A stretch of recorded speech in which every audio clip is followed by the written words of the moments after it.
Suddenly ఇవి చాలా miss అయ్యారు. అవి కామన్ గా చూస్తున్నాం మేము. మింగటం ఇబ్బంది ఎలా స్టార్ట్ అవుతుంది? సడన్ గా కళ్ళు తిరుగుతాయి. కళ్ళు తిరిగి ఆ తర్వాత నుంచి వాళ్ళు మింగలేకపోతారు. ఎంఆర్ఐ తీసిన నెగిటివ్ ఉంటుంది. 30% of the strokes posterior circulation medulla can be MRI negative. So మీరు బయట చూపించినా ఏం లేదనేస్తారు. బట్ క్లినికల్ గా అంత ఇంపార్టెంట్ అనమాట posterior circulation lateral medullary syndrome strokes. ఎంఆర్ఐలో కనపడదు. వాళ్ళకి ఏమవుతుంది? ఫేస్ లో తిమ్మిరెక్కేయటం, బాడీలో తిమ్మిరెక్కటం, ఒత్తి ఇంబ్యాలెన్స్ రావటం, మింగటం ఇబ్బంది రావటం, ఇవి ఎవరు అది కనిపెట్టలేరు ఎవరు కూడా. చాలా జాగ్రత్తగా నేను ఇప్పుడు చెప్పింది మీరు అర్థం చేసుకొని ఇలాంటివి ఎప్పుడు వచ్చినా సరే థింక్ ఆఫ్ ఎ స్ట్రోక్ చూపించండి. కనీసం జనరల్ ఫిజిషియన్కి అయినా చూపించి వాళ్ళు కావాలంటే వాళ్ళు విత్ ఇన్ టైం ఉండి వాళ్ళకి నిజంగా డెఫిసిట్ లాగా ఏమైనా అనిపించింది అనుకోండి, then they will refer to speciality. ఎందుకు ఇంపార్టెంట్ అంటే వచ్చిన 4.5 అవర్స్లో స్టడీస్ చెప్తున్నాయి.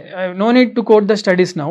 స్టడీస్ ప్రకారం 4.5 గంటల్లో కానీ క్లాట్ బస్టింగ్ మెడిసిన్ ఒక ఇంజెక్షన్ ఉంటుంది. ఆ ఇంజెక్షన్ కానీ ఇచ్చామనుకోండి, క్లాట్ కానీ ఉంటే అప్పుడు విత్ ఇన్ 1 అవర్లో కల్లా 45% 30 to 45% మెంబర్స్కి ఆ క్లాట్ రిజాల్వ్ అయిపోతుంది.